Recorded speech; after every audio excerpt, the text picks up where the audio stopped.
There have been nearly 5,000 fires in California since the start of 2018.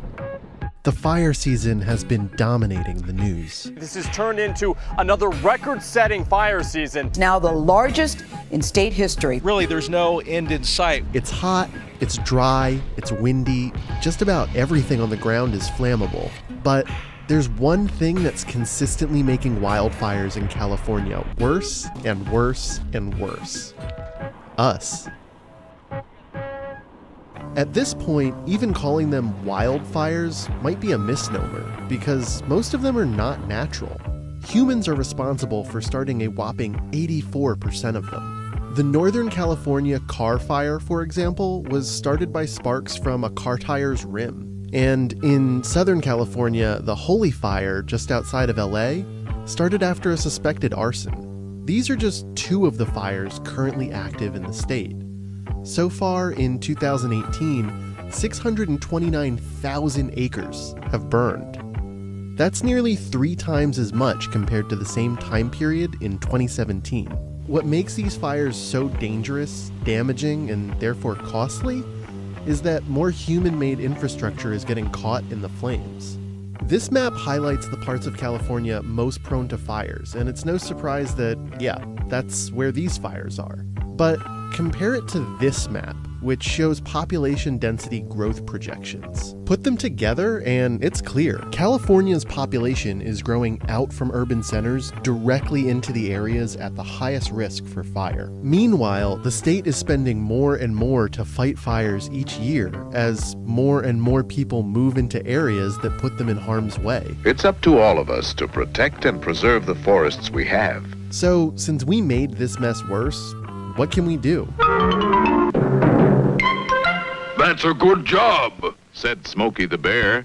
Being mindful of how we spark these fires is a good start. But the bigger problems contributing to this, like man-made climate change, are unlikely to reverse. And despite the risks, humans keep moving into these areas. Fire's creeping real close to some residences up here. By 2050, another 645,000 houses will be built at areas at very high risk for wildfire. We have the opportunity to get out of the way of wildfires and let nature run its course. But will we? They're bigger, they're more destructive, and there's more of them.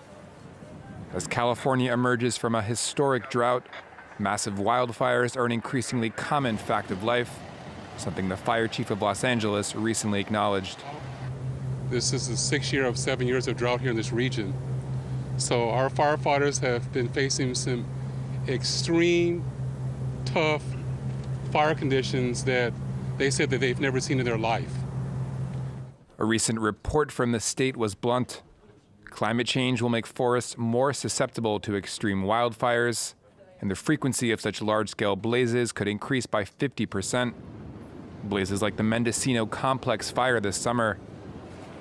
Climate change means weather that's both hotter and drier, ideal circumstances for wildfires.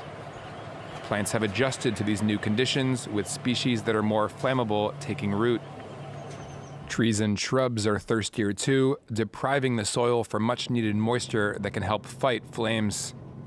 It's all work to lengthen the state's fire season. Some experts say wildfires, which are far more potent than in the past, can now happen year-round. The ongoing Camp Fire is California's most destructive in terms of structures ruined. 5 of the 10 most destructive on record in the state have now occurred in the last 2 years. Some have suggested removing trees to reduce the megablazes.